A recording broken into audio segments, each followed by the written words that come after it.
ஏசாயா 43 அதிகாரத்தில் 12வது வசனம், நானே அறிவித்து ரட்சித்து விளங்க பண்ணினேன், உங்களை இப்படி செய்யத்தக்க அந்நிய தேவன் இல்லை, நானே தேவன் என்பதற்கு நீங்கள் எனக்கு சாட்சிகள். நானே தேவன் என்பதற்கு நீங்கள் எனக்கு சாட்சிகள், சாட்சிகளாக இருப்பீர்கள் என்பதுதான் இந்த மாதத்தில் வாக்குத்தத்தமான வசனம். ஆகவே கர்த்தர் நம்மை சாட்சியாக பயன்படுத்துவார். நம் சாட்சிகளாய் மாறுவோம். கர்த்தர் நம்மை சாட்சிகள் ஆக்குவார். இது ஆசீர்வாதமான ஒரு வாக்குத்தத்தம் அப்படின்னு உணர்ந்தால் நீங்கள் கருத்தை வைத்து ஒரு ஆமீன் சொல்லுங்க.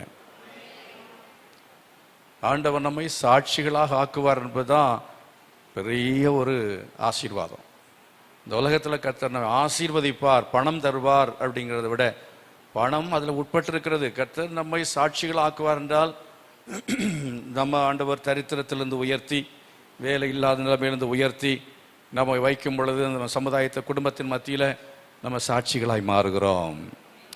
பாருங்க, சர்ச்சுக்கு போனாங்க, கர்த்தர் எப்படி உயர்த்தி இருக்கிறார் அப்படின்னு சொல்லி.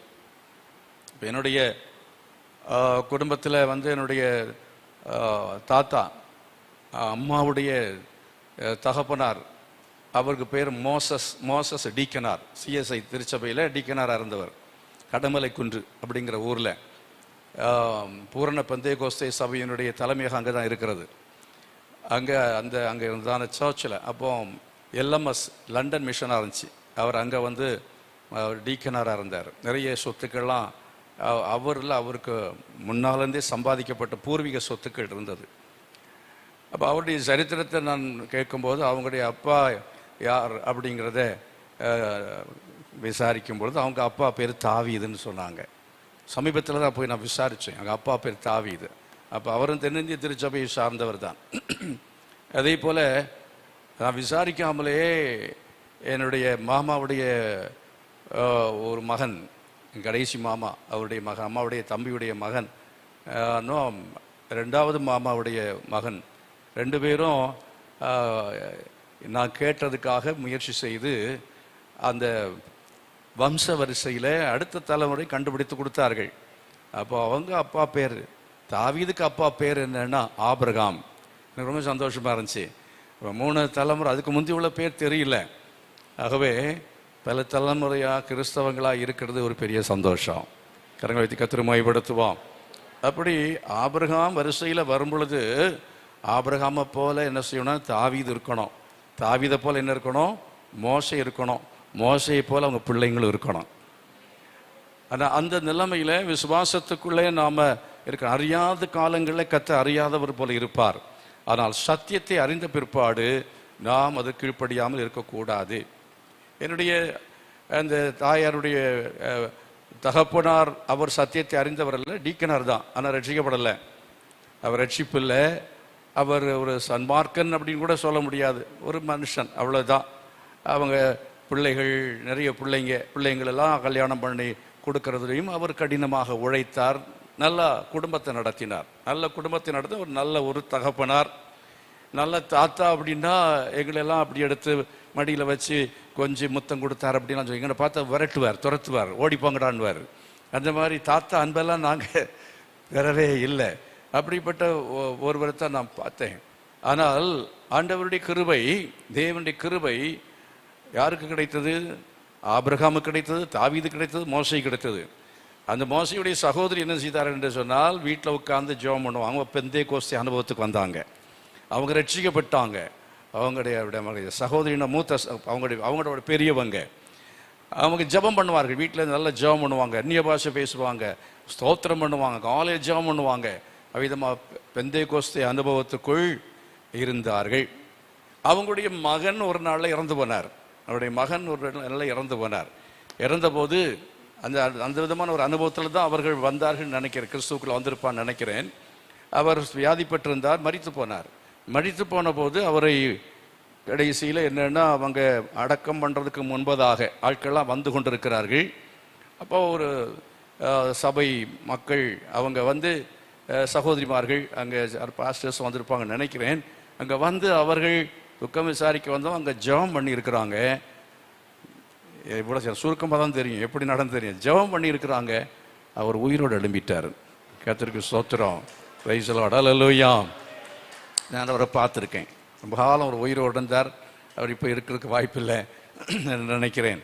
அந்த விதத்தில் தான் அவங்களை சார்ந்தவங்கள்லாம் சொந்த ரட்சகராக இயேசுவை ஏற்றுக்கொண்டு, அதாவது ஆண்டவர் நானே தேவன் என்பதை கர்த்தர் சில சமயத்தில் என்ன செய்கிறார், அவரே நிரூபிக்கிறார். ஆமென். ஹல்லேலூயா. கர்த்தர் தான் தேவன் என்கிறதை அவர் உயிர்த்தெழுதல் மூலமாக மட்டுமல்ல, லாசருவை உயிரோடு எழுப்பினது, அது அவன் ஒரு சாட்சியாக மாறினான், அவன் குடும்ப சாட்சியாய் மாறினது. நான் சொல்லுகிற காரியம் என்ன அப்படின்னா, அந்த விதத்தில் அவர்கள் அந்த ஜெபம் பண்ணாங்க, அவங்க விசுவாசத்துக்குள்ளே வந்தாங்க. அதை பார்த்துட்டு இருந்தான குடும்பங்கள் யாரும் வந்தார்கள் என்று சொல்லுகிறத விட, அவங்களுடைய ஜெபம் கேட்கப்பட்டு அவருடைய தலைமுறையில் ஒரு சிலர் இயேசுவை ஏற்றுக்கொண்டு ஆவிக்குரிய சபைக்கு வந்தோம். சரியாக சொல்லப்போனால் ஆண்டவர் மொட்டை மரமாக ஆக்கின பிறகு தான் வந்தோம். சோத்திரம். மொட்டை அடித்தார். அப்படி பட்டு போன பிறகு தான் ஈசாயின் அடிமரத்தில் துளிர் தோன்றி அப்படின்னு பாருங்க. அவ்விதமாக ஆண்டவரை ஏற்றுக்கொள்ளும்படியான சூழ்நிலைகளுக்குள்ளே தேவன் வழி நடத்தினார். வழி நடத்தின பிறகு தான் ஆண்டவரை ஏற்றுக்கொண்டோம், மனம் திரும்பினோம். உண்மையான ரட்சிப்பை, உண்மையான மனம் திரும்புதல் அப்படிங்கிறதுல வர கர்த்தர் கிருபை செய்தார். அந்த குடும்பங்கள் எல்லாம் மறுபடியும் தழைக்க ஆரம்பித்தது. கர்த்தருக்கு ஸ்தோத்திரம். ஆனால் மோசஸ் டீக்கனாருடைய குடும்பத்தில் மற்றவர்கள் யாருமே தழைக்கலை. அந்த குடும்பங்கள்லாம் மறுபடியும் நான் போய் பார்க்குறேன், சாபத்துக்குள் இருக்கிறார்கள். சமீபத்தில் ஒருத்தரை பற்றி கேள்விப்பட்டேன். ஒரு குடும்பம், அவர்கள் வீட்டில் மரணங்களுக்கு மேல் மரணம். அதுவும் என்னுடைய அவருடைய ஒரு சகோதரி குடும்பம்தான். அவங்க மரண அடிகள், அதே போல் பல விதமான காரியங்கள். அவருடைய மகன் ஒருவன் ஆவிக்குரிய சபையில் போகிறதும் இல்லை. ஆனாலும் ஆண்டவர் அவரை ஆசீர்வதிச்சார், நல்ல ஆசீர்வாதமாக வச்சார். பெரிய ஒரு தொழில் அதிபராக மாறினார். எனக்கு ரொம்ப சந்தோஷமாக இருந்துச்சு. என்னென்னா, ஆண்டவரை ஏற்றுக்கொள்ளாமலும் அப்படி இருந்தாலும் அது ஒரு ஆசீர்வாதம். என்னன்னா, தேவனுடைய கிருபை. கர்த்தர் மகிமைப்படுது. அல்லேலூயா. ஒரு இயேசுவை ஏற்றுக்கொள்ளாதவங்களுக்கும் சிலருக்கு ஆசீர்வாதம் இருக்கிறது, சில நன்மைகள் இருக்கிறது.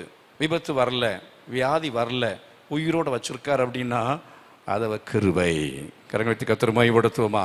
அதை நான் சொல்லுவேன். என்னென்னா, தராசு வச்சிருப்பார். இந்த தராசில் நன்மை எவ்வளவுக்கு தீமை இருக்குன்னு அந்த நடு முள்ளை பார்த்துக்கிட்டே இருப்பார். அந்த முள் சரியாக படுத்துச்சுன்னு வச்சிங்க, எந்த பக்கம் நன்மைங்கிற பக்கத்தில் அது ஒன்றுமே இல்லைன்னா அது என்ன செய்யும்? தராசு இப்படி போயிடும், அந்த பக்கம் போயிடும். தீமைகள் தீமைகள் தீமைகள் பொல்லாப்புகள் இதெல்லாம் இந்த பக்கம் ஜாஸ்தி ஆகும்போது கர்த்தர் என்ன செய்வார் என்றால், கோடரியானது மரத்தின் கீழ் வேறருகே வைக்கப்பட்டிருக்கிறது அப்படின்னு சொல்லுவார். சொல்கிற மாதிரி வெட்ட ஆரம்பிச்சிருவார். அருமையானவர்களே, தேவனுடைய கிருபைக்காய் கர்த்தரை நம்ம ஸ்தோத்திரம் பண்ணணும். அப்போ ஆண்டவர் இன்னும் எனக்கு எந்த பிரச்சனையும் இல்லை, நல்லா தான் வச்சுருக்கிறேன். என்னுடைய அகங்காரம், என் திமிரு என்ன இருந்தாலும், நான் என்ன தான் புரளி பண்ணினாலும், நான் என்ன தான் ஏமாத்தினாலும், நான் என்ன தான் கோல் மூட்டினாலும், நான் என்ன தான் எப்படி தான் பண்ணாலும், நான் என்ன தான் விளையாடிட்டு நடந்தாலும், ஜெபம் பண்ணாமல் இருந்தாலும், நான் சரியாக பைபிள் படிக்காமல் இருந்தாலும், ஒழுங்காக சர்ச்சுக்கு வராமல் இருந்தாலும், நான் நல்லா தான் இருக்கிறேன் அப்படின்னா எமோரியருடைய அக்கிரமம் இன்னும் என்ன செய்யவில்லை? நிறைவாகவில்லை. நிறைவான பிறகு நான் அவர்களை அழிப்பேன், அந்த தேசத்தை உங்களுடைய கையில் கொடுப்பேன் என்று இஸ்ரவேல் ஜனங்களுக்கு சொன்னார். அதனால் ஒன்றை மறந்துடக்கூடாது. ஆண்டவர் என்ன பண்ணாலும் அவர் எதுவுமே செய்யலை அப்படின்னு நினச்சிட்டு இருந்தோம்னா, கிருபை என்பதை புரிந்து கொள்ள வேண்டும். கிருபை, தேவனுடைய கிருபை. ஆனால் தேவன் நம்மை ஆசீர்வதிக்கும் பொழுது கர்த்தருக்கு நம்ம சாட்சியாய் மாறுகிறோம். தேவன் பிள்ளையாக நம்ம ஒரு கிறிஸ்தவனாக நம்ம ஜீவிக்கும் பொழுது ஒன்றுமில்லாமல் கர்த்தர் நம்மை ஆக்கி மறுபடியும் கர்த்தர் என்ன செய்கிறார்? நம்மை தூக்கி கண்மலையின் மேலே நிறுத்துகிறார், நாவில பொதுப்பாட்டை தருகிறார். பாதாளம் வரையிலும் இயேசு சென்றார். பாதாள வரையிலும் சென்றார். பிசாசும் கை கொட்டினா, எல்லாரும் கை கொட்டினார்கள். ஆனால் இயேசு கிறிஸ்துவை தேவன் மரித்தோரிலிருந்து உயிரோடே எழுப்பினார். ஹல்லேலூயா. நானே தேவன். இயேசு சொன்னார், நானே உயிர்த்தெழுதலும் ஜீவனுமா இருக்கிறேன் என்று சொன்னார். அவ்விதமா என்னை ஒருவன் விசுவாசித்தால் அவன் மரித்தாலும் பிழைப்பார் என்று சொன்னார். இயேசு கிறிஸ்து அவர் ஒன்றுமில்லாதவராய் வந்தார், தரித்திரனாய் அவர் ஜீவித்தார். மனுஷகுமாரனுக்கு தலை சாய்க்க இடமில்லை என்று நம்மை ஐஸ்வர்யவான்கள் ஆக்கும்படி அவர் தரித்திரராக ஆனார் என்று சொல்லி வேதம் சொல்லுகிறது. அவ்விதமா மட்டுமல்ல, மரணத்தின் அதாவது மரண பரியந்தம் அவர் தாழ்த்தப்பட்டார். ஒன்றுமில்லை, நத்திங். எல்லா சீஷர்கள் என்ன செய்தார்கள்? ஓடி போனார்கள். அருமையானவர்களே, சில சமயங்களில் எல்லாரும் விட்டு ஓடி போகிற அனுபவங்களும் உண்டாகும். உங்களுக்கு யாருக்கெல்லாம் உண்டாயிருக்கு அப்படி? சொந்தம், பந்தம், நண்பர்கள் யாரெல்லாம் ரொம்ப அதிகமாக நேசித்தீங்களோ அவங்கெல்லாம் நமக்கு எதிரியாக மாறுவாங்க, சத்துருக்களாக மாறுவாங்க. அவங்களால அதைத்தான் சிலரெல்லாம் தாங்கிக் கொள்ளவே முடியாது. அதுதான் தாங்கிக் கொள்ளவே முடியாது. அவ்விதமாய் சில சமயத்தில் சபையில் விசுவாசிகள் சில சமயம் நான்லாம் சரியாக நேசிக்கிறது இல்லை. நீங்கள் நினைப்பு இந்த ஆள் மோசமான ஆள், என்ன மங்களால் நேசிக்க மாட்டேன். எனக்கு வந்த அனுபவம் தான். எல்லாம் பாஸ்டர் பிரைஸ் எல்லாம் சொல்லி கடைசியாக கூடிய வெட்டிட்டு போயிடுவான். இது தாங்கவே முடியாது. சில டைம் பாஸ்டர் பிரைஸ் எல்லாம் சொல்லிக்கிட்டு கடைசியாக சொல்லாமல் கொள்ளாமல் அடுத்த ஊருக்கு போயிடுவான். இப்படி நிறைய காரியங்களை பார்த்து இவங்களை நேசித்தோமே, இவங்க பண்ணோமே, ஒரு வார்த்தை சொல்லாமல் போயிட்டாங்களே. அப்புறம் எங்கேயா பார்த்தா கூட நீங்கள் யாருன்னு கேட்பாங்க. நாங்களும் பாடுள்ள மனுஷர்கள் தான். எலியா பாடுள்ள மனுஷன் என்று சொல்லியிருக்கிறது. அவன் என்ன செஞ்சான்? அவன் போய் சோர்ந்து போய் ஜீவனை எடுத்துக்கொள்ளணும்னு சொன்னான். ஜீவனை எடுத்துக்கொள்ளணும்னு திரும்ப திரும்ப ரொம்ப வெக்ஸான ஒரு பாடு. அவனால் ஆண்டவரை பார்த்தார், இவன் இங்கே இருந்தால் சரிப்பட மாட்டான், அவ்வளோதான், சரிப்பா போதும், நான் போதும் கத்தாவேன்னா, சரியப்பா போதும், நம்ம நான் செஞ்சிட்டேன், வைராக்கியமாக எல்லாம் இருந்தேன். ஆகவே உன் ஸ்தானத்தில் என்ன செய்ய, எலிசான்னு ஒருத்தன் இருக்கான், பேர் கொஞ்சம் மாற்றோம், கொஞ்சம் தான் பேர் மாற்றோம். எலிசான்னு ஒருத்தன் இருக்கிறான், அவனை போய் என்ன செய்ய, நீ உன் ஸ்தானத்தில் அபிஷேகம் பண்ணு அப்படின்னு சொல்லிட்டு அவனை அபிஷேகம் பண்ண உடனே தீர்க்கதரிசிகளின் புத்தர் அசிஸ்டன்ட் பாஸ்டர்ஸ், எலியாவுக்கு அசிஸ்டன்ட் பாஸ்டர்ஸ் நிறைய பேர் இருந்தாங்க.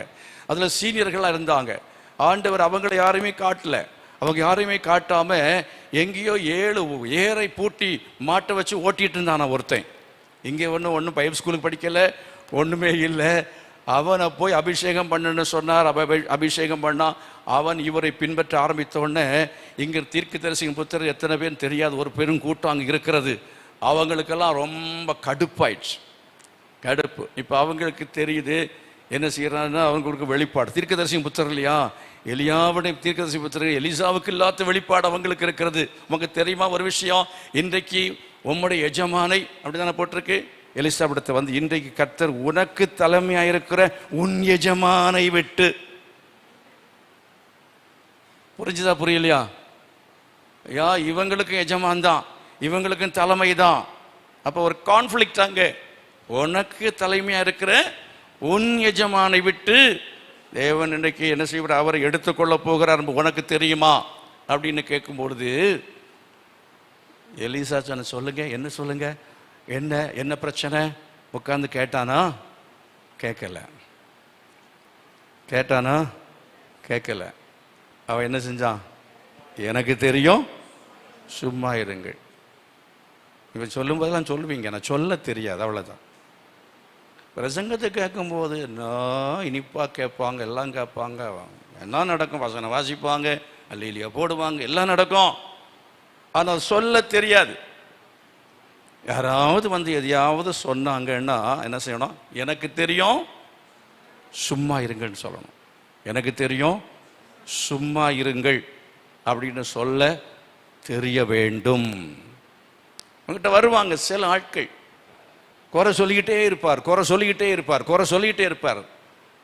போய் சேர்ந்துட்டாங்க. குறை சொன்னவன் எல்லாம் போய் சேர்ந்தான். எவன் எல்லாம் கோல் மூட்டினானோ அவன் எல்லாம் போய் சேர்ந்துட்டான். யாரும் இல்லை. எவன் எல்லாம் குழி வெட்டினானோ அவன் எல்லாம் போய் சேர்ந்துட்டான். அது எது சொல்ல வரேன்னா, எலியா வந்து விட்டுக்கிட்டு ஓடணும் கூட நினச்சான் பார்த்தீங்களா, எடுத்துக்கொள்ளுன்னு கேட்டான் பாருங்களா. அப்போ அவனுக்கு எவ்வளோ வேதனை இருந்திருக்கும். தீர்க்கதரிசிகளும் புத்தர் அவனுங்களுக்குள்ளாலே ஒரு ஒற்றுமை இல்லை, அவனுக்குள்ளே ஒரு போட்டி பொறாமை. ஆண்டவருடைய சித்தத்தின்படி கர்த்தர் என்ன வேணா செய்யட்டும், ஏற்றுக்கொண்டு நான் தலைவனாகாம அவன் எப்படி தலைவன், இந்த மாதிரிப்பட்டதான காரியங்கள். ஆகவே அது ஒரு சாட்சிக்கேடான காரியம், ஒரு சாட்சிக்கேடான காரியம் அங்கே ஏற்படுகிறது. ஆனால் நம்ம வாழ்க்கையில் சில சமயத்தில் சில சில ஃபெயிலியர்ஸ் வரும், சில காரியங்கள் நம்ம நினைக்காத நடக்கும். அப்படி நடக்கிற சமயத்தில் கை கொட்டி என்ன செய்யக்கூடாது, கொண்டாடவே கூடாது, கொண்டாடவே கூடாது. அதாவது நான் ஒரு சாட்சி சொன்னேன், போன வாரத்தில் கூட சொன்னேன், போன சர்வீஸில் ஒரு சாட்சி சொன்னேன். என் மகள் வந்து ஒரு விபத்தில் இருந்து ஆண்டவர் காப்பாற்றினாருன்னு சொல்லி. அப்போ அதுக்கு இங்கே இருக்கிற ஒரு நபர் தான் பலர்கிட்ட சொல்லியிருந்தாங்க, சமயத்தை கூட சொல்லி. அதாவது அவங்க சொன்னது என்னன்னா, அதாவது எனக்கு சொல்ல தெரியல, அவர் செய்கிறதுக்கு அவங்க பிள்ளைங்களுக்கு இது வரக்கூடாதுன்னு நாங்கள் ஜெபம் பண்ணோம், ஆண்டவர் எங்கள் ஜெபத்தை கேட்டார். இந்த மாதிரிப்பட்ட ஆட்கள் இங்கே இருக்கிறார்கள். எப்படி இருக்கும் யோசனை பண்ணி பாருங்க. அப்போ இந்த மாதிரிப்பட்ட ஆட்கள் உங்ககிட்ட வந்து பேசுவாங்க, உங்ககிட்ட வந்து பேசுவாங்க. பேசும்போது சொல்லணும், எனக்கு தெரியும், சும்மா இருங்கன்னு வாய் அடைக்கணும். மதீனமானவர்கள். ஆண்டவர் அவருக்கு முன்பாக நம்ம சாட்சி உள்ளவங்களா இருக்கணும். கரங்களை வைத்து கர்த்தரை மகிமைப்படுத்தும். ஹல்லேலூயா. எலியா சோர்ந்து போகிறது காரணத்தான். எலிசாவை ஆண்டவர் அப்புறம் கொடுத்தார். ஆனால் என்ன நினைச்சாங்க தெரியுமா, எலியா போயிட்டான்னா நமக்கு நல்லா ஆடலாம், அவங்க நல்லாவே ஆடலாம். கொஞ்ச நாட்கள் நல்ல ஊக்கமான ஜெபம், பாஸ்டர் ஆண்டவர் எடுத்துக்கொள்ளும் ஆண்டவர், எலியாவை எடுத்துக்கொண்டீரே, இந்த மனுஷனை எடுத்துக்கொள்ள மாட்டீரா அப்படின்னு சொல்லி சில ஆட்கள்லாம் ஜெபம் பண்ணுறாங்க. நான் சொல்கிறேன், என்ன கர்த்தர் எடுத்துக்கொண்டாலும் ரெட்டிப்பான வரத்தோடு. அப்படின்னா நான் வந்து ஒரு சாட்டை வச்சுருக்கேன், அடுத்தது ஒருத்தர் வருவார்னு 2 சாட்டை கொண்டு வருவார். ஆமாம், என்னை விட அவர் வந்து இன்னும் மோசமான கடினமானவராக தான் இருப்பார். அதுக்காக தான் நான் ஜெபம் பண்ணுறேன். Price the Lord. அதுதான் நடக்கும். அதை வந்து புரிந்து கொள்ள வேண்டும். கரங்களை வைத்து கர்த்தரை மகிமைப்படுத்தும். ஹல்லேலூயா. பிரியமானவர்களே, எலியாவினுடைய வைராக்கியம் கர்த்தரே தேவன் என்பதை நிரூபிக்க செய்தது. என்ன செய்ய, ஒரு பலிபீடத்தை கட்டி அந்த பலிபீடத்தில் என்ன செய்தான் என்றால், நீங்களும் என்ன செய்யுங்க, பலிய வைங்க. யார்? அவிசுவாசிகள் அல்ல, விசுவாசிகள். இஸ்ரவேல் ஜனங்கள் வழி தப்பி நடக்கிறார்கள், நெறி தப்பி நடக்கிறார்கள். நோ எத்திக்ஸ், நோ ஹோலினஸ், எந்த ஒழுங்கு கிடையாது, எந்த கட்டுப்பாடு கிடையாது, பக்தி இல்லை, பரவசம் மட்டும் இருக்கு. என்ன இருக்கு? ஆமாம், விட்டா உருளுவார்கள், கீறிக்கொள்வார்கள். இன்னைக்கு அப்படிதான் நடக்கு. எவ்வளவு வேணா பரவசம் இருக்கு, ஆடல் இருக்கு, பாடல் இருக்கு. அதுதான் பாகாலுடைய ஜனங்கள் என்ன பலி செலுத்திவிட்டு அங்கே ஆடினார்கள், குதித்தார்கள். காலையிலிருந்து சாயங்காலம் வரை குதிக்கும் போது டயர்டு வரவே இல்லை. ஆனால் ஜெபம் பண்ணக்கு முடியாது. ஜெபம் பண்ண வசனம் கேட்கணும்னா டயர்டு வந்துடும். ஆனால் ஆடினார்கள், குதித்தார்கள், கும்மாளம் போட்டாங்க. ஆனால் அவங்களுக்கு களைப்பே வரவில்லை. கடைசியில் சாயங்காலத்தில் எலியா என்ன செய்தான்டா, உங்கள் சாமி எங்கேயாவது போயிருப்பாரு, தூங்க போயிருப்பாரு, நீங்கள் ரொம்ப சத்தமாக கூப்பிடுங்க. சத்தத்தில் ஒன்றுமே இல்லைங்க, சத்தத்தில் ஒன்றுமே இல்லை. சத்தமாக பிரசங்கம் பண்ணா இல்லை, சத்தமாக பாட்டு பாடினா, ரொம்ப சத்தமாக மியூசிக் போட்டால் அதில் ஒன்றும் பிரசன்னம் இறங்கவே இறங்காது. இப்போ என்ன செய்தான் எலியா? பலிபீடத்தை சரியாக கட்டினான், சரி எல்லாவற்றையும் ஆயத்தம் செய்தான். பலிபீடத்தை கட்டுறது எல்லாம் கொஞ்சம் சாமானியம் காரியம் இல்லைங்க. ப்ரிப்பரேஷன், முழங்கால் நின்று ப்ரிப்பேர் பண்ணிட்டு வரணும். அதே போல் நல்லா பைபிள் இருந்து ப்ரிப்பேர் பண்ணிட்டு வரணும். இப்போ நான் ப்ரிப்பேர் பண்ணது நிறைய கொண்டு வந்திருக்கிறேன். ஆடு மாடு எல்லாம் பலிசத்து நிறைய இருக்குது. ஆனால் ஒரே நாளில் செலுத்த முடியான்ட்டு ஒன்றை மட்டும் எடுக்கிறேன். கர்த்தருக்கு ஸ்தோத்திரம். அவன் நிறைய வச்சிருந்துருப்பான். அவங்க எல்லாம் எத்தனையோ நாளும் அவன் செலுத்த வேண்டியதெல்லாம் நிறையவே இருக்குது. ஆனால் இங்கே பலிபீடம் இடிந்து கிடக்கிறது. இடிந்து கிடக்கிற பலிபீடத்தில் இங்கே பலி செலுத்துவது இல்லை, நிறுத்தப்பட்டிருந்தது. தேவனுடைய வார்த்தையை பேசுகிறதான அனுபவம் இல்லை, கேட்கறதுக்கு ஆள் இல்லை. நீங்க கேட்கறதுக்கு ஆள் கிடையாது. சொற்பொழிவை நாடுகிறவர்கள், கட்டுக்கதைகளுக்கு செவி கொடுக்கும் காலம் வரும். பாரம்பரியத்தை பின்பற்றுகிறவர்கள், சடங்காச்சாரத்தை பின்பற்றுகிறவர்கள், இவர்கள் தான் இன்றைக்கு பாகாலை பின்பற்றுகிறவர்கள். இதான் சினிமா பார்க்குறவங்க. சாமுவேல் வந்து கேட்குறேன், ஏப்பா இப்படி பண்ண? அவன் சொன்ன, ஜனங்கள் எல்லாரும் போய்கொண்டிருக்கிறார்கள், என்னை விட்டு போய்கொண்டிருக்கிறார்கள் என்று பயந்து நான் அதை செய்தேன். இயேசு கிறிஸ்து அவர் பேசும் பொழுது எல்லாரும் போனார்கள், கொஞ்சம் பேர் மட்டும் இருந்தாங்க, அவர் 12 பேர். ஆண்டவர் கேட்டார், நீங்களும் போய்விட மனதா இருக்கிறீர்களோ அப்படின்னு கேட்டார். இல்லைப்பா, நான் கொஞ்சம் அட்ஜஸ்ட் பண்ணிக்கிறேன். பேதுரு அப்பப்போ கூப்பிட்டு சத்தம் போடுவான், நீர் வந்து பேச உட்காந்தா முடிக்க மாட்டேங்கிறீரு, உன் பிரசங்கம் நீண்டு போயிட்டே இருக்கு, டைமை பார்க்க வேண்டாமா? 11:30 கரெக்டாக முடிக்க வேண்டாமா? உபதேசத்தை பேசினா நீண்டு போயிட்டே தான் இருக்கும், சொற்பொழிவாட்டினா கரெக்டாக முடிக்கலாம். இது உபதேசம் அப்படின்னு பேசும் பொழுது, ஒரு உபதேசத்தை ஸ்தாபிக்கிறது அப்படிங்கிறது எளிதான காரியம் அல்ல. உபதேசத்தை ஸ்தாபிக்கிறது எல்லாராலும் முடியாது.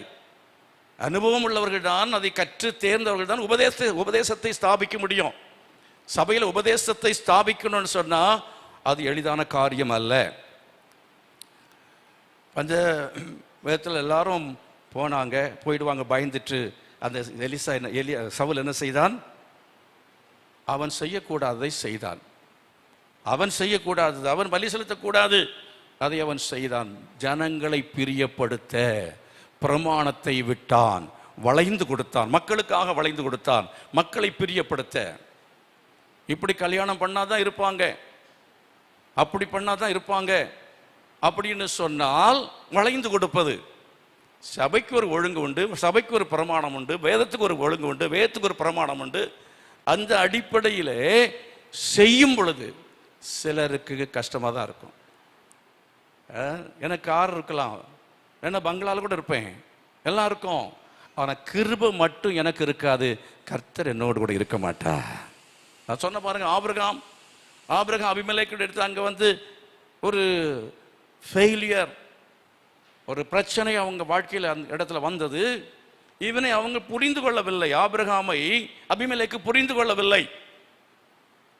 ஆனால் கர்த்தர் என்ன செய்கிறான்? தொடர்ந்து அபிமெலேக்கு இவனை பார்த்து கொண்டே இருக்கிறான். யாரை? ஆபிரகாமை பார்த்து கொண்டே இருக்கிறான்.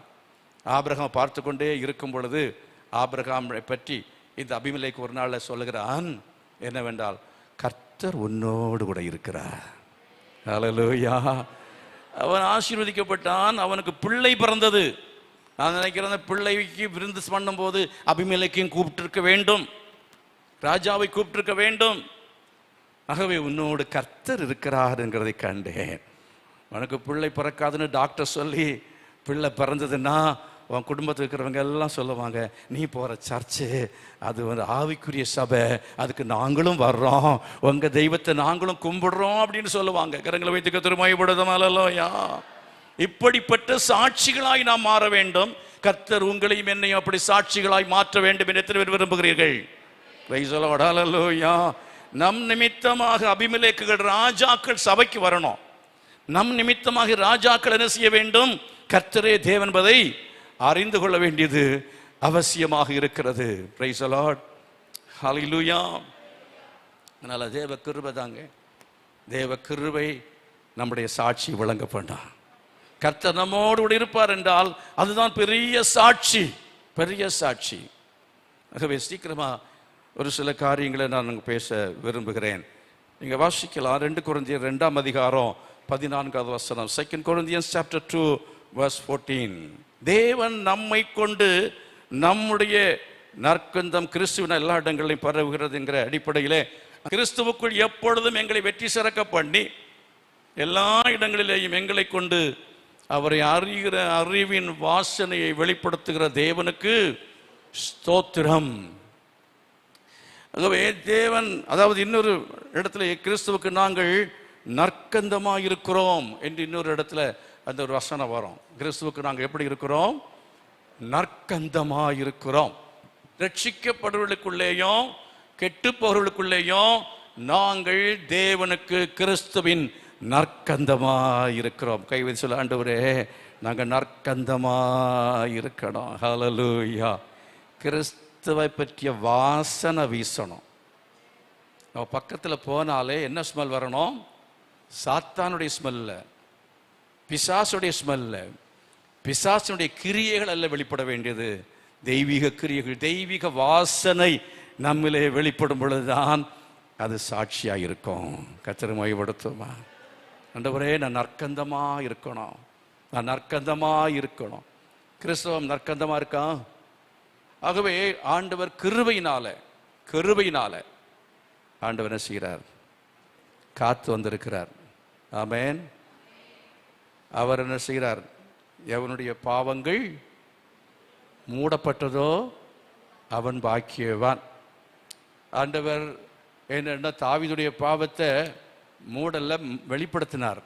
ஆனாலும் அவனை அதுக்கு பிறகு தள்ளிவிடாதபடி கிருபை அவன் இழந்து போகாமல் இருக்கத்தக்கதாக அவன் தேவனுடைய கிருபைக்கு அவன் தன்னை ஒப்பு கொடுத்து ஆண்டவர் சொன்னாரு, இனி நீ பாவம் செய்யாதே.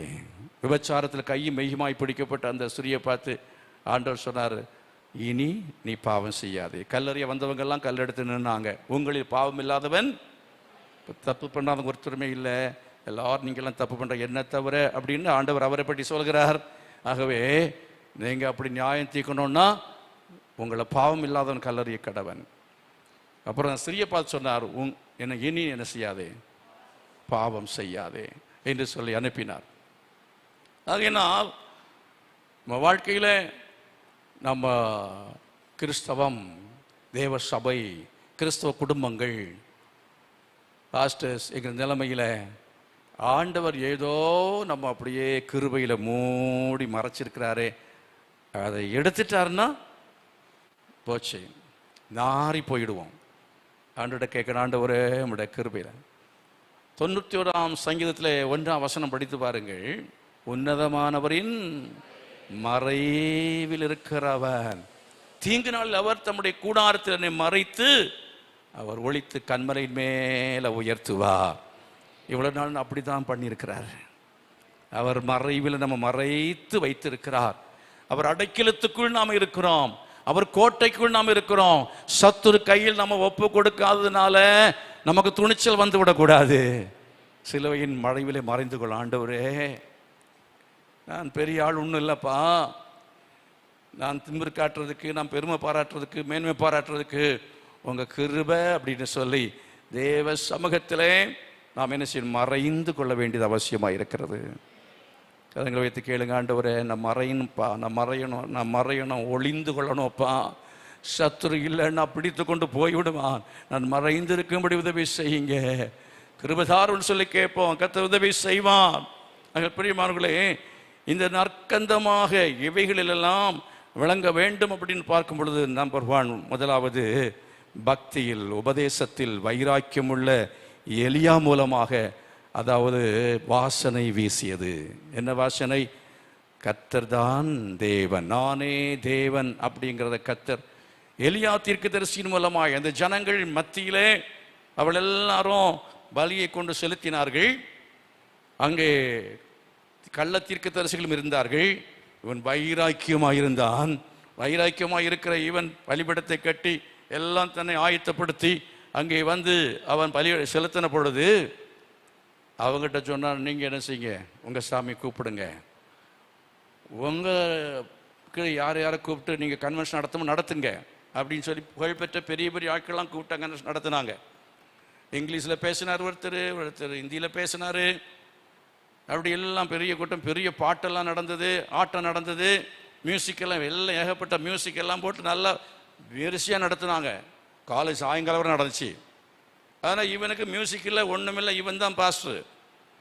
இவன் பெரிய ட்ரெஸ்ஸு கோட்டு சூட்டணும் மாட்டல. நான் அப்புறம் டை கட்டியிருக்கேன். அவன் இடுப்பில் டையை கட்டிட்டு வந்தான்னு நினைக்கிறேன். என்ன அது ஒட்டக வாரா, அதாவது அவன் யாரை போல, யோவான் ஸ்நாபகனை போல தான் சிம்பிள் ட்ரெஸ்ஸு சிம்பிளாக வந்தான். பெந்தேகோஸ்காரங்க அப்படி தான் இருப்பாங்க, பெருசாக அங்கிங்க ஒன்று இருக்காது இல்லையா. சிம்பிளாக வந்துன்னான். அவன் நின்று அவங்க பலியை செலுத்தி விட்டு ஒரே ஒரு ஜெபம், ஒரே வார்த்தை தான். அந்த ஒரு வார்த்தையில் அக்கினி அங்கே இறங்கியது. கரங்களை உயர்த்தி கர்த்தர் மகிமைப்படுத்தும். ஹல்லேலூயா. ரொம்ப சத்தம் போடுறது, ஆடல் பாடல் ஒன்றும் வேண்டாம். நல்லா ஜெபிக்கிறவன் ஒரு வார்த்தையில் ஜெபம் பண்ணா போதும். ஆமென். ஒரு வார்த்தையில் ஜெபம் பண்ணா போதும். ஜெபிக்கிறவனுடைய ஒரு வார்த்தை போதும், அங்கே அக்கினி இறங்கி வரும். தேவனுடைய அங்கீகாரத்தை கர்த்தர் அங்கே வெளிப்படுத்துவார். எலியாவை நான் அங்கீகரிக்கிறேன் என்று கர்த்தர் அவனை அங்கீகரித்தார்.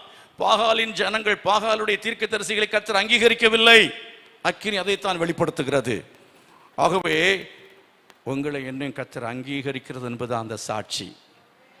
ஆபேலும் காயின் 2 பேரும் அங்கே வந்தார்கள். ஆபேலை கர்த்தர் அங்கீகரித்தார், காயின் என்ன செய்யவில்லை?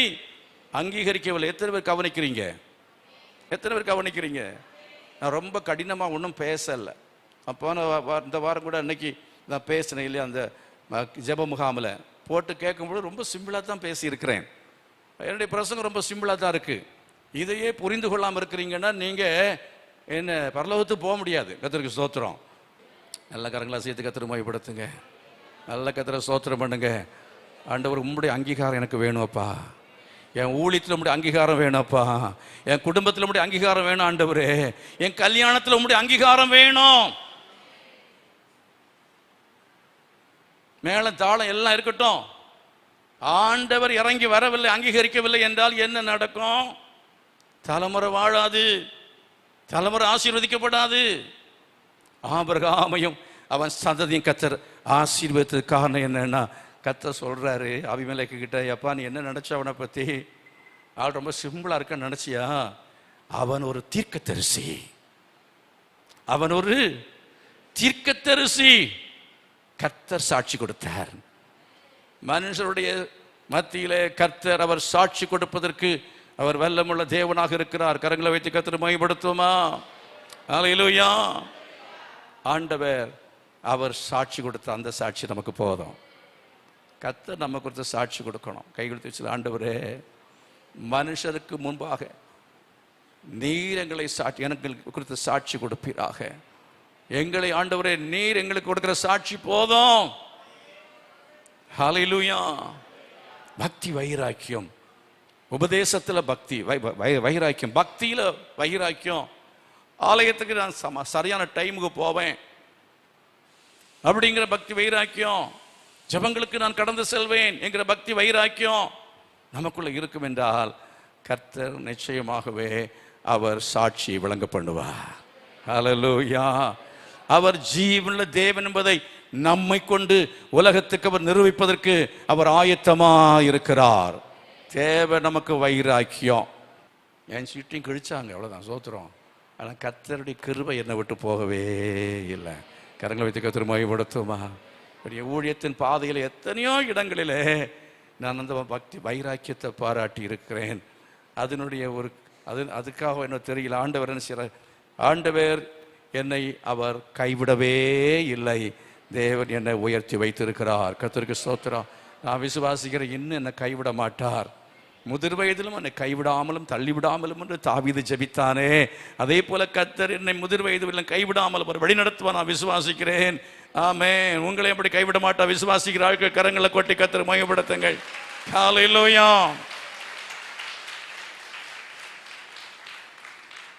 பக்தியில வைராக்கியம், உபதேசத்துல வைராக்கியம், பரிசுத்தத்தில் வைராக்கியத்தை கர்த்தர் நமக்கு தருவாராக. ஆமென். ஹல்லேலூயா. சமயம் கடந்து போய்கொண்டிருக்கிறது. நான் சொல்ல வேண்டிய வாசனைகள் நிறைய வாசனை இருக்குது. எந்தெந்த வாசனை இப்போ ஒன்று தான் இப்போ சொல்ல முடிஞ்சு. ரெண்டாவது ஒன்று இருக்குது. உன்னத பாட்டின் புஸ்தகம் 4ஆம் அதிகாரம் 10-11 வசனங்களை படித்து பாருங்கள். உன்னத பாட்டின் புஸ்தகம் 4ஆம் அதிகாரம் 10 மற்றும் 11 வசனங்கள். சகல கந்த வர்க்கங்களை பார்க்கிலும் உன் பரிமள தைலங்கள் எவ்வளவு வாசனையாக இருக்கிறது. 11ஆம் வசனம், உன் வஸ்திரங்களின் வாசனை லீபனோனின் வாசனைக்கு ஒப்பாக இருக்கிறது. சத்தமா கர்த்தரை மகிமைப்படுத்துவோம். ஹல்லேலூயா. வாசனை, நம்முடைய வஸ்திரத்துக்கு ஒரு வாசனை இருக்கிறது.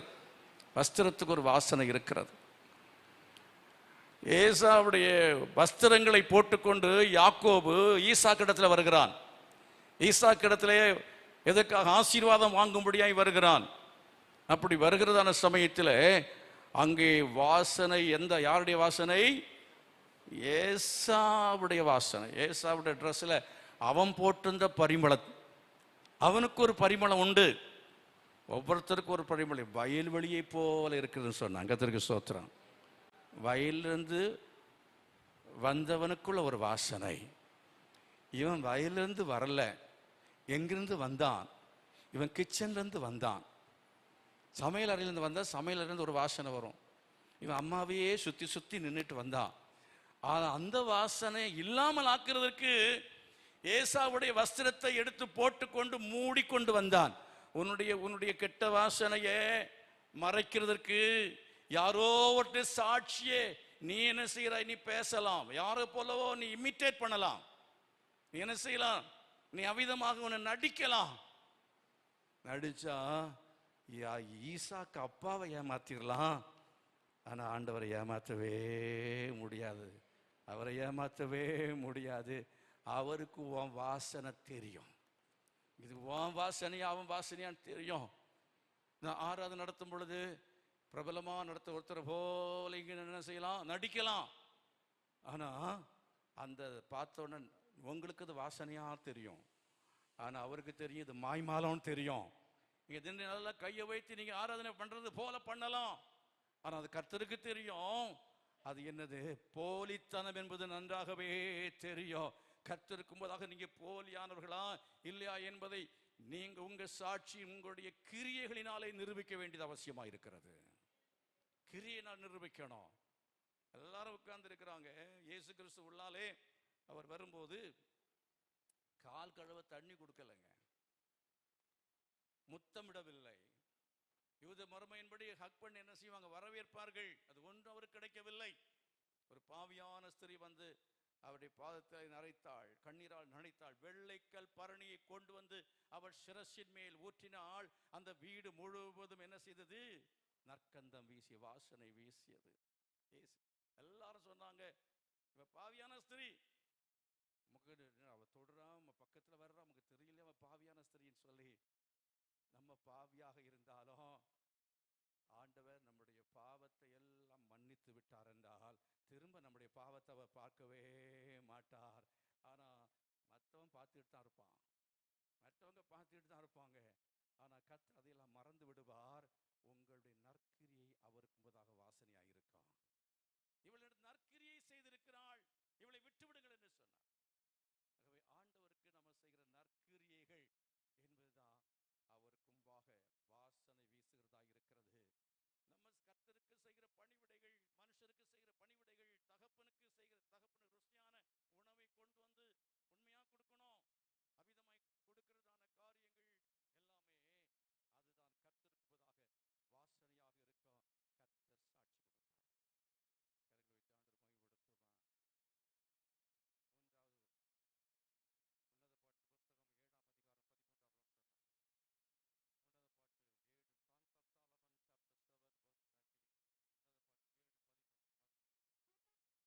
7:13.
வாசனை. அது ஏற்கனவே சொன்னேன். அதாவது யோவான் 11 அதிகாரத்துல 39 வசனத்துல சொல்லி இருக்கிறது என்ன, நாருமே 4 நாள் ஆயிட்டே, நாருமே 4 நாள் ஆயிட்டே. இப்ப என்ன, வெளியே எடுத்தா என்ன செய்யும்? நாரும் அர்த்தம். இப்ப செத்து போனதை புதைச்சிட்டோம்னா திரும்ப வெளியே எடுக்கவே கூடாது. நான் சொல்ற எத்தனை புரிஞ்சுக்கிறீங்க? செத்து போனது என்ன செய்யணும்? புதைச்சிடணும். அடக்கம் பண்ணிட்டு அடுத்த நாள் அவ போய் பரிமள தைலம் எல்லாம் கொண்டு போய் பூசுறதுக்கு தான் போனா. யாரு? மரியாள். சில ஆட்கள் என்ன செய்யுங்கன்னா, என்ன மண்வெட்டி எல்லாம் கொண்டு போயிடுவாங்க. தோண்டி கொஞ்சம் பார்க்கலாமே, வாரத்துக்கு ஒரு முறை தோண்டி ஹார்ட்டை கொஞ்சம் பார்க்கலாம், நுரையீரலை கொஞ்சம் பார்க்கலாம். இப்படின்னே பார்த்துட்டு இருந்தீங்கன்னா நாருங்க, நாரும். அப்புறம் ஊரெல்லாம் நார ஆரம்பிச்சிடும், உலகமெல்லாம் நார ஆரம்பிக்கும். அப்படித்தான் இப்ப பல காரியங்கள் நாறிக்கொண்டிருக்கிறது. ஆகவே ஒரு காரியம் செத்து போன காரியம் வந்தது என்றால் அந்த செத்த கிரியையை புதைத்து விட்டு என்ன செய்ய வேண்டும்? அவ்வளவுதான். மேல ஒரு சிலுவை போட்டு 2 பூமாலையும் போட்டு விட்டுருங்க, அவ்வளவுதான். திரும்ப அதை ஓப்பன் பண்ணவே கூடாது. புருஷன் ஏதோ பண்ணியிருப்பாரு, இன்னைக்கு பண்ணி அதற்கு விஷயம் முடிஞ்சிருக்கோம். இப்போ சமாதானமாக தான் இருக்கிறாங்க. இப்போ சமாதானம் கொஞ்சம் டெவலப் ஆகிட்டு இருக்கு. ஆனால் ஒரு வாரத்துக்கு பிறகு மறுபடியும் மனைவி தோண்டுவா, மறுபடியும் தோண்டிட்டு உட்காந்து பிணந்தினின்னு சொல்லவா, இல்லை வெட்டியாம் வேலை பார்க்க வேண்டிய ஆட்கள். சில ஆட்கள்லாம் சபையில் இருந்தால், வீட்டில் இருந்தால் என்ன ஆகும்? வீடு நாறி போகும், சபை நாறி போகும். சொல்லுங்க, நாருமே 4 நாள் ஆயிட்டே. இப்ப ஜீவ வாசனை வர வேண்டும். அதைத்தான் 2 கொரிந்தியர் 2 அதிகாரம் 16 வசனத்தை படிக்கிற, கெட்டு போர்களுக்குள்ளே மரணத்துக்கு ஏதுவான மரண வாசனையாகவும் ரட்சிக்கப்படுவர்களுக்குள்ளே ஜீவனுக்கு ஏதுவான ஜீவ வாசனையாகவும் இருக்கிறோம். இவைகளின் நடுப்பிக்கிறதுக்கு அவன் தகுதியானவன். பிரைஸ் தி லார்ட், ஹல்லேலூயா. விசுவாசத்தின் கிரியைகள். நீ விசுவாசித்தா தேவ மகிமையை ஸ்தோத்திரம், ஹல்லேலூயா. விசுவாசிங்க, என் மனைவி சரியாயிடுவா, விசுவாசிங்க. என் புருஷன் சரியாயிடுவார், விசுவாசிங்க. என் பிள்ளைய குறை சொல்லிக்கிட்டே நம்ம இருக்காம திரும்ப திரும்ப அவன் தோண்டிக்கிட்டு இருக்காதங்க, அவன் சரியாயிடுவான். பழையதை நிரப்பூட்ட வேண்டாம், ஜெபம் பண்ணுங்க, சரியாயிடுவான். விசுவாசத்தின் கிரியை, அதில் நாம் சரியா இருந்தோம் என்று விசுவாசித்தோம் என்றால் தேவ மகிமையை காண்போம். ஹல்லேலூயா. ஒரு மாற்றம் ஏற்பட செத்ததெல்லாம் போய் ஜீவ வாசனை உண்டாகும், குடும்பத்தில் ஜீவ வாசனை உண்டாகும். வேகமா சொல்லி முடிக்கிறேன். 2 கொரிந்தியர் 2:14. அறிவின் வாசனை. கிறிஸ்துவுக்கு எப்பொழுதும் எங்களை வெற்றி சிறக்க பண்ணி எல்லா இடங்களிலும் எங்களை கொண்டு அவரை அறிகிற அறிவின் வாசனை வெளிப்படுத்துகிற தேவனுக்கு ஸ்தோத்திரம். சபை எதுக்காக, விசுவாசி எதுக்காக, நம்ம எதுக்காக? கிறிஸ்துவை பற்றி அறிவின் வாசனை என்ன செய்யணும்? வெளிப்படுத்த வேண்டும். தேவனுடைய வசனத்தை பற்றி அறிவை நாம் உடையவளாக இருந்து அந்த அறிவின் வாசனையை நாம் என்ன செய்யணும்? பேசணும். எங்கேயாவது போய் உட்கார்ந்துட்டு எங்கேயாவது 4 வீட்டில் போய் சுவிசேஷத்தை சொல்லணும். தேவனுடைய வசனத்தை எடுத்து என்ன செய்யணும்? பிரசங்கம் பண்ணணும். கர்த்தரை மகிமைப்படுத்துவோம். இல்லை சமாதானம் இல்லாமல் இருக்கிறாங்களா, அவங்களுக்கு போய் சமாதானத்தை அறிவின் வாசனையை வெளிப்படுத்த வசனத்தை வச்சு என்ன செய்யணும்? அவங்களோட பேசி ஒப்புரவாக செய்ய வேண்டும். பிரைஸ் தி லார்ட், ஹல்லேலூயா. ரொம்ப வேதனை தெரியுமா? சில ஆட்கள் 6 மாதம் ஆன டெட் பாடியெல்லாம் ஓப்பன் பண்ணிட்டு இருக்கிறாங்க. After 6 months. ஆமாம், 6 மாதத்துக்கு பிறகு. நானும் மறந்துருப்பேன், எல்லாம் மறந்துருக்கோம். சில பாஸ்டர்ஸ் அதை வேலையை செய்கிறாங்க. போய் அங்கே தோண்ட வேண்டியது. எப்படி அவர் எப்படி இப்போ அது காரியம் எப்படி, அதான் விட்டாச்சு, மறந்தாச்சு, எல்லாம் முடிஞ்சதே, திருப்பி என்னை தோண்டிட்டு உட்கார்ந்துருக்கிற. ஜீவ வாசனை வேணும். ஆமென். என்ன சொல்லணும்? இல்லை, ஓகே, அதெல்லாம் is finished, it is finished, முடிஞ்சு போச்சு. இப்போ ஆண்டவர் இயேசு வந்தார். அவர் வந்து என்ன செய்தார்? லாசரு வெளியே வாழ்ந்தார். அவன் உயிரோடு வந்து விட்டான், மரித்தவனாய் இல்லை, அவன் உயிரோடு எழுந்து இப்பொழுது சாட்சியாய் இருக்கிறான் என்று சொல்லக்கூடிய அளவில் உங்களுக்கு துணிச்சல் வரணும். கர்த்தர் அப்படிப்பட்டதான வாசனை வீசுகிற மக்களாய் நம்மை கர்த்தர் சாட்சி உள்ளவளாய் மாற்றுவாராக. கரங்களை கொட்டி கர்த்தரை மகிமைப்படுத்துங்க. பிலிப்பியர் 4:18 எனக்கு எல்லாம் கிடைத்தது, பரிபூர்ணம் உண்டாயிருக்கிறது. உங்களால் அனுப்பப்பட்ட சுகந்த வாசனையும் தேவனுக்கு பிரியமான சுகந்த பலியுமாக எப்பாப்ராத்தீத்துவின் கையிலே வர பற்றி கொண்டபடியால் நான் திருப்தி அடைந்திருக்கிறேன். சுகந்த வாசனை. என்ன சுகந்த வாசனை? நீங்க ஊழியக்காரங்களுக்கு கையில் கொண்டு கொடுத்து தான் வாங்கணும்ல, அனுப்பியவைகள், காணிக்கை பெட்டியில் போட்டவைகள், செய்த ஊழியங்கள், இவைகளெல்லாம் கர்த்தருக்கு முன்பாக அது சுகந்த வாசனையாக இருக்கிறது. எத்தனை சுகந்த வாசனையாக இருக்க விரும்புகிறீங்க? பிரைஸ் தி லார்ட், ஹல்லேலூயா. 1000 உண்டியல் வாங்கினோம், 300 எடுத்துகிட்டு போனாங்க, 75 தான் வந்திருக்கு. அது சுகந்த வாசனை. ஹல்லேலூயா. எல்லா சபையிலையும் எவ்வளோ பேர் இருந்தாலும் ஒரு 15% தசோபாகம் கொடுக்குறவங்க இருப்பாங்க, அதிகபட்சமான 35%. அது சுகந்த வாசனை. ஹல்லேலூயா. கர்த்தருடைய காணிக்கையினாலே தாங்குகிற குடும்பங்கள் இருக்கிறது. கொடுக்கிறவர்கள் எப்பாப்ராத்தீத்துவிடத்திலே கையிலே வர பற்றி கொண்டபடியால், யாரு? சபையார் கொடுத்த காணிக்கைகள். அப்போஸ்தலனாகிய பவுலுக்கு அதை சுகந்த வாசனை. நம்ம கொடுக்கிற காணிக்கையெல்லாம் கர்த்தருக்கு என்னது? சுகந்த வாசனை இருக்கு. எத்தனை பேர் அப்படி செய்ய விரும்புறீங்க? கடைசியா சொல்லி முடிக்கிறேன். ஏசாயா 11:3, கர்த்தருக்கு பயப்படுதல் அவருக்கு உகந்த வாசனையாக இருக்கும். கர்த்தருக்கு பயப்படுதல் அவருக்கு உகந்த வாசனையா இருக்கும். எது? அருமையானவர்களே, ஈசாக்கிடத்துல போய் ஏசா போகும்போது அந்த அந்த வாசனை அவனுக்கு தெரிந்ததுக்கு காரணம் என்ன தெரியுமா? அந்த உடையை போட்டுக்கொண்டு, அந்த உடைக்கு பேர் தெரியுமா? பிரேயர் லைஃப், ஜெபமென்கிற உடை. ஆண்டவரோடு நெருக்கமா பழகுற பழக்கம் இருக்கே, உறவாடுகிற அனுபவம், ஜெபம், அதுதான் அவருக்கு உகந்த வாசனையாக இருக்கிறது. கரங்களா சேர்த்து கர்த்தரை மகிமைப்படுத்தும். ஹல்லேலூயா. எத்தனை பேர் உகந்த வாசனை அவருக்கு கொடுக்க விரும்புறீங்க? கர்த்தருக்கு பயப்படுதல் என்றால் என்ன? கர்த்தருக்கு பயப்படுகிற மக்கள் என்ன செய்வார் என்று சொன்னால், அவர்கள் கர்த்தரோடு கூட உறவாடுவார்கள், கர்த்தரோடு கூட அவர்கள் நடப்பார்கள், ஆண்டு சமூகத்தில் தெரித்திருந்து ஜெபிப்பார்கள். எல்லாம் எழுமிந்திருப்போமா? எல்லாரும் எழுமிந்திருக்கலாம். ஓ ஹல்லேலூயா. பக்தி வைராக்கி உள்ளவங்களாக இருக்க கர்த்தர் உதவி செய்வாராக. உபதேசத்தில் வைராக்கியத்தோடு இருக்கணும். ஆமென். பரிசுத்தத்தில் வைராக்கியமாக இருக்கணும்.